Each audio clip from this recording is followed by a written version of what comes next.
Are you ready in position? Because we about to start. Let me fix my clothes. Let me fix my hair. Okay, sis. We're starting in 5, 4. Wait, I ain't ready yet. Let me fix my hair. Mom, Got my hair up. Don't rush me. She don't understand. Beauty takes time, honey. It might be somebody's uncle or somebody out here who need to see me. And baby girl, I ain't do my edges, but honey, because I am single and ready to mingle. Okay, that works. So you ready now? Yeah, go ahead. Okay. Sheesh. Oh, I have to.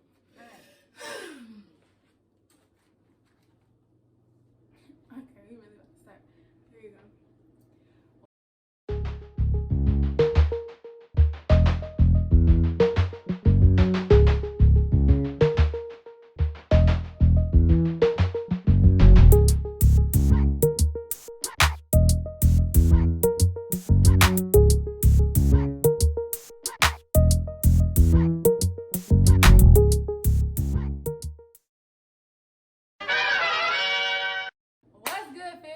Welcome back to another video.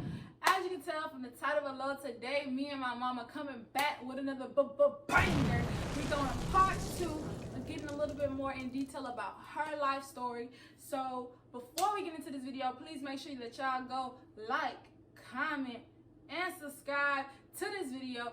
Also make sure you hit that notification bell so you get notified whenever I drop a new video, and make sure you share this video. We are on the road to 500 subs this month, and I know we can do it, but I can't do it without each and every single one of you. So make sure that you share it with everybody that you know, your family, your friends. Tell them to come watch the video, subscribe, and yeah. So we're about to just go ahead and hop right into this video. And oh wait, I didn't even introduce this woman next to me, right?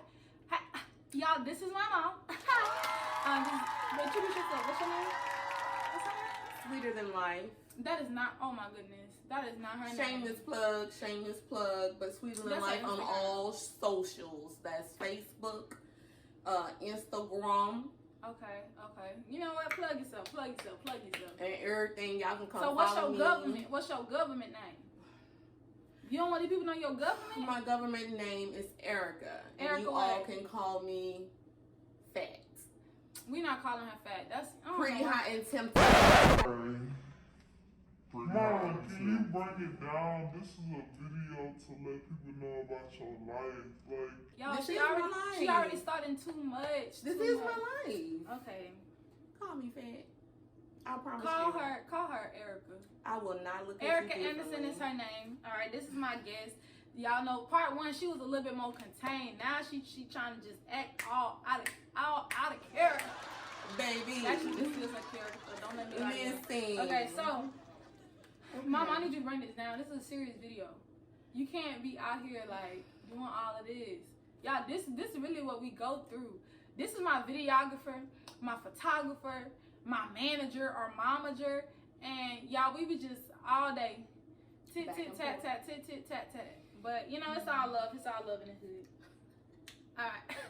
So now to get into the meat of our video, okay? Right. So today, what I'm gonna have my mom discuss, we want to start giving out. I think I'm gonna turn my interviews with her into like a little mini series. We'll probably do up to like maybe 4 or 5 videos, and I want her to talk into detail about different areas of her journey. I know there were questions on the last video. Some people wanted to know more about, you know, her fitness journey coming from taking medication all the time into actually working out and not having to take as much medication, which we'll get into a little bit of that too. But I also wanted to start out talking about her journey with going from doctor to doctor, how they were really, none of the doctors really understood her condition.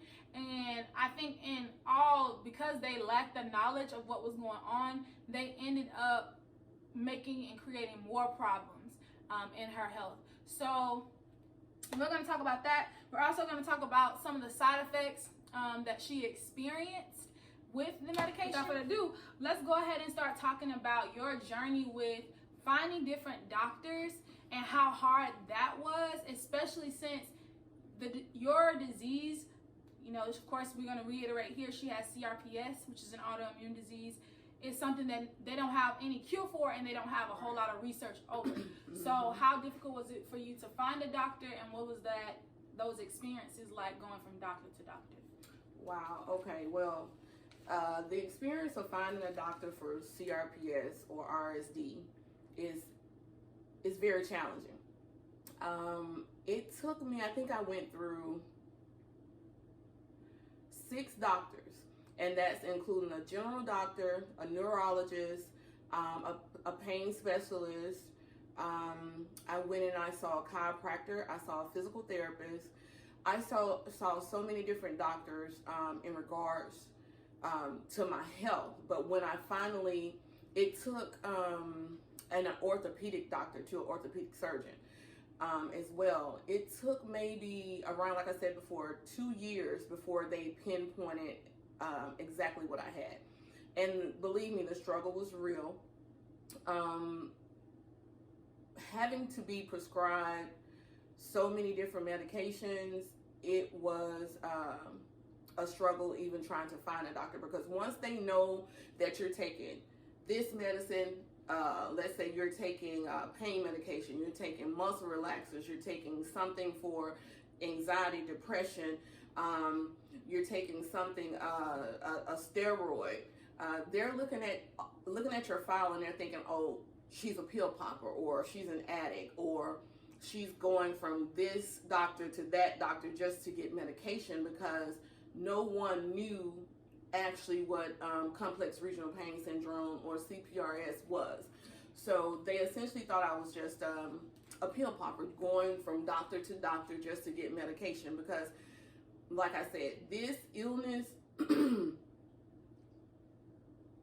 unless you are at my earliest stages where I was like physically immobile, I had a cane, I needed assistance with everything, no one would think that I suffer every day, that I'm in pain every day. Just by looking at me now, you would think, oh, there's nothing wrong with her. You know, so I would go to these physicians and these doctors, and they would look at me like I am now, and they wouldn't think anything was wrong with me. They would think that I was there to just get pills, or, you know, just to, how would you say, just basically there to get pills and to support a habit. And that wasn't the case. I was there because I was constantly inflamed. I was constantly in pain. So that led to one doctor sending me to another doctor, from that doctor sending me to another doctor, and prescribing different treatments and different plans of care. And it was just a struggle. I mean, it was hell. Yeah. So you talked about having to go from doctor to doctor. That was a struggle, one of the biggest things. So yes, I think it's really important to note that a lot of people, when they have these different diseases and they're trying to get help, it's sad that the doctors, they don't understand their condition. So the only thing they can do is prescribe a ton of medication to try to help with the people's pain. But then it's sad because after a while, they haven't found any research, they still don't understand it, and then they treat the patient as like they're the bad guy. Right. Now they are some type of way an addict, and they're addicted and just here for pills, but that is all that these people have. And like for my mom's case, that's all that she has, to try to give her some quality of life, to try to let her feel like she's alive and not in just pure hell for a majority of the day, every day. So I think that, you know, I expect, and I'm so thankful for different physicians, but there definitely needs to be more work and more research being done for people who suffer from different autoimmune diseases and things that don't have a cure and there's not a lot of knowledge for, because it's not fair for them to be constantly used as guinea pigs, and then for the finger to be pointed at them because they didn't ask, you know, for that condition. One day or over time, it's like things started to change, and now they're having to figure out, how can I live the rest of my life with this disease? How do I still have a quality of life and have to endure the different pains or whatever the negative parts of that disease are? So yeah, that's one thing I just wanted to note. So moving on to, we're talking about medication. The doctors prescribe a lot of medication. Yes. I want to know, what are some of the main side effects of the medications that you were taking? You said you were taking almost 18 pills, 18 different forms of medication at one time. Yes. So please let me and the people know, although I already know, what were some of the side effects of those medications that you were taking? And ultimately, the side effects of the medications at times were worse than the disease itself that puts you in all the pain. I suffered from short-term memory loss. That was one of them. Nothing, y'all. No, and even now I have brain farts. Like I just cannot remember things. Long-term, yes. Short-term, no. There was that. I had excessive weight loss.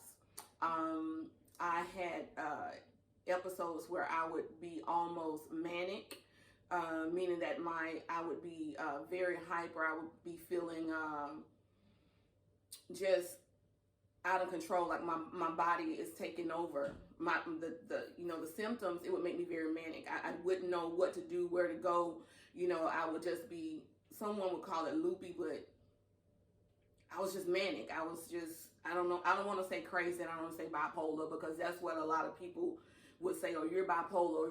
Because with bipolar depression, you have highs and lows. You have depression, and you have where you're manic, where you're just doing a lot of things, but you don't know why. So that's why I say I had manic episodes where I would be trying to just do stuff to keep busy, to take my mind off of the pain that I'm going through. I had very severe bouts of depression. I had episodes of suicide. I often, I had 2 attempts that I tried to take on my own life. But that's another video. Another story. Check out. That's another story. You gotta stay tuned for the next video to hear that story. Yeah, the medications, they put you in a very, very dark place, and they allow, in the words of my mother, spirits. If you let those spirits talk to you long enough, you'll start talking back. But just deep, dark thoughts of wanting to, inflict hurt upon yourself, of not wanting to live anymore. The medications just, I was taking so many, that they kept me in a pretty much a vegetative state. If I wasn't having a high episode where I was, literally like walking around the car, because all the medication I was taking, they were interacting with each other.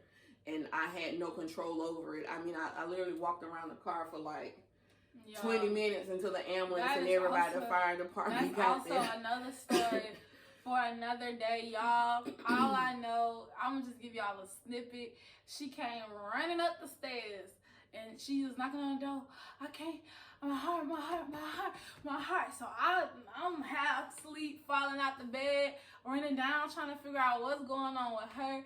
Like, I'm panicking because she is on another level. I'm trying to call the ambulance and let them know, like, hey, like, I don't know, like, she just saying her heart, like, and she just going around and keep walking around and around the car. So I don't know. I thought she was about to die, y'all. I didn't know what was happening. And so yeah, we can get into deep detail about that story with the next video. But whew, Jesus. Those are just some of the side effects of the medication. And isolation. Taking too many at one time. And I would be prescribed medication from one doctor to the next. Each one would ultimately, it seemed like, would give me, I was taking 2 to 3 medications. And although they all knew what I was taking, each doctor that I saw had me on some form of medication. Mm-hmm. I was taking pain creams, you have to get it mixed, by the pharmacist and all different stuff with ketamine in it.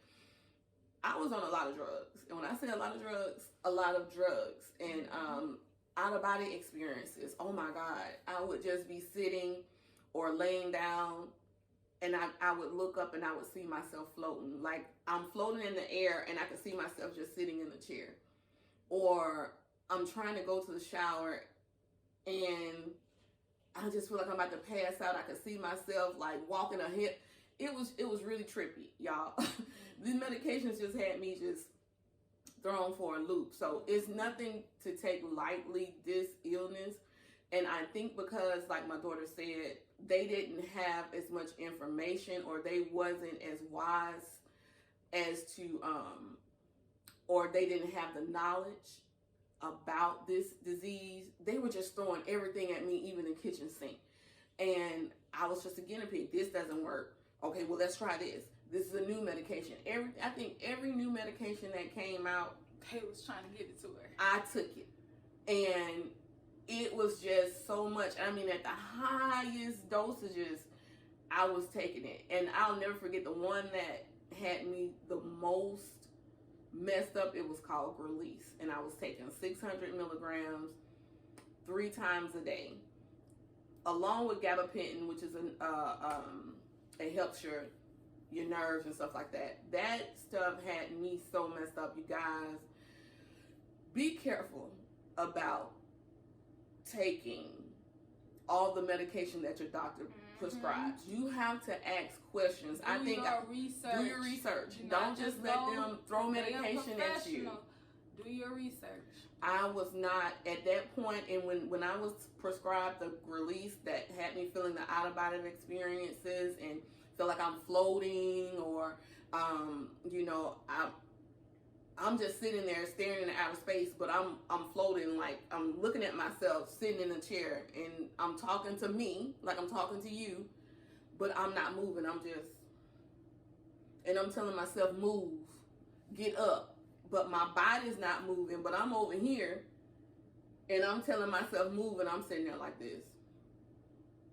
That's how the medication had me. I had no control over myself. So, yeah, the side effects were very grueling, but please do your research. If you're dealing with any disease, but in particular autoimmune diseases where they do not have a cure, please do your research. Do not just start taking medications because the doctor prescribes them to you. Make sure that you're aware of all of the side effects, because they can, the side effects can usually or sometimes affect you worse than the illness that you're dealing with. So yeah, always research the side effects. They can be worse than the disease. Y'all heard that, folks. All right, so the last part we're gonna go over. We're gonna touch on it. We're not gonna get into too much of deep detail, because I know some people wanted to know like more about your actual fitness journey, which we're gonna do a separate video talking about nothing but fitness. But I want to know, since we're on this video has been talking about your experience with the doctors, talking about the medication, we're gonna end this one with this final question: what was the process like weaning yourself off of the medication? So going from 18 pills a day to how many do you take now? I think like you only take one or two. 3. Yeah, two or three. Yeah, she has one for like her, like it's a muscle relaxer. Yes. One to help her sleep. And then there's one for anxiety. I take one for anxiety, depression, and then I only take the pain pills when I just cannot bear it anymore. I will sit here and fight. I will, shutter myself in. I will sit here and, just absorb all that pain and fight it until I just can't take it anymore. I don't want to go to the hospital. That's my ultimate goal, not going to the hospital, being admitted. So, yeah. So how did you wean yourself off all those medications? Oh, girl, it took strength. It was nothing but my mama praying, honey. If you got a praying mama, God bless you. Grandmama, auntie, friend, honey, you need those spiritual warriors in your life. I promise you. Yes, if you don't have any form of religion or any type of belief system, you are going to need that to deal with any disease or just to deal with life in general, but you need some form of a belief system. And because I grew up in a Christian household, and I was taught the Bible, and I was, taught to, lean on the Word of God, and lean on and call on God and call on Jesus when you're going through anything, not just for the good times, but not just for the bad times, through all things. So that took a lot, having my mom on my side, having my kids, my family there, and I just had to hunker down, and I made the conscious decision that I was going to do it without having to go through like a rehab situation. I did it at home, actually, and I fought it. What other word I can use to describe the withdrawal process? It's the most painful. It is the most painful experience next to childbirth. I think if you've never experienced childbirth, honey, you be wanting to die. You be telling the Lord to take it now. The pain is so unbearable. Listen, I am forever everybody's fun tea, okay? No, ma'am. The pain is excruciating. I don't want to experience that. You feel it in every fiber, every nerve ending, to the point where, I was nauseous. I couldn't walk. I couldn't, me just trying to look and see. My vision was blurred. I suffered migraines. I didn't have an appetite. I had night sweats. I was just sweating all day. Going through, weaning myself off of all the drugs, that was an experience. It's something that I never want to go through again. I don't know how people who have addictions and go through it and then relapse. I don't see how I could go through the waning of the drugs again, going through withdrawals. Oh my God, that was horrendous. But yeah, my going through that, it taught me that I had to rely on God first and then myself, and it had to take a lot of mental. Just thinking about it, I can't even formulate the words, but I had to make up in my mind that I was going to push through no matter what, because I wanted to get better. I had to get off of all the medications, and seeing my kids and wanting to have a better quality of life, I planned, I'm gonna get off all this medication, I'm gonna start working out. But Lord, weaning myself off those drugs, it took 6 months. I mean, 6 hard months. That's for not me to bad for like the amount of years you was taking all the medication. Girl. She was taking the medication for probably at least, what? 8 years. 8? It was about, from 2010, and I started withdrawing 2016, 2017, 2016, so 6 years. 6 years. I was on it. I mean, non-stop, round the clock medication. And when I tell you I was taking Valium, methadone, I was taking so many drugs. I had to wean myself off a lot. And it took a toll on my body. It took a toll on my mind. And it was a very hard process. And that's after I weaned myself off of all of that. That's when the fitness aspect of it, building my muscles back up, building my. For her, it was about muscles. It was about bone density. Just building her strength, and a lot of it too was just mental. So building up mental strength and that tenacity. And so, yeah. Do you have any? We're gonna wrap this video up because I know it's probably gonna end up being a long video. So I hope you guys are watching it to the end, or you at least come back and finish watching it if you stopped watching it earlier.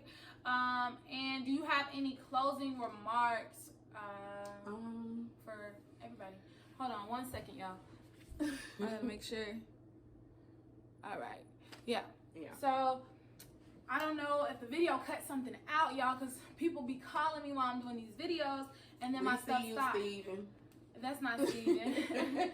So in case you didn't hear the last part, and I'll be able to go back and check for editing, but like I said, she has overcome her, like she was taking so many medications, she overcame all of the medication, weaned herself off of it, and she said she had to rely on God first and then herself second, really pushing herself to overcome it. And now, before we end the video, I wanted to know if you have any closing remarks, quick closing remarks. You know, we got to do it like we do with people in the church. Any quick closing remarks before we end out this video, because I don't want it to be too long. Any last statement, anything you want to say?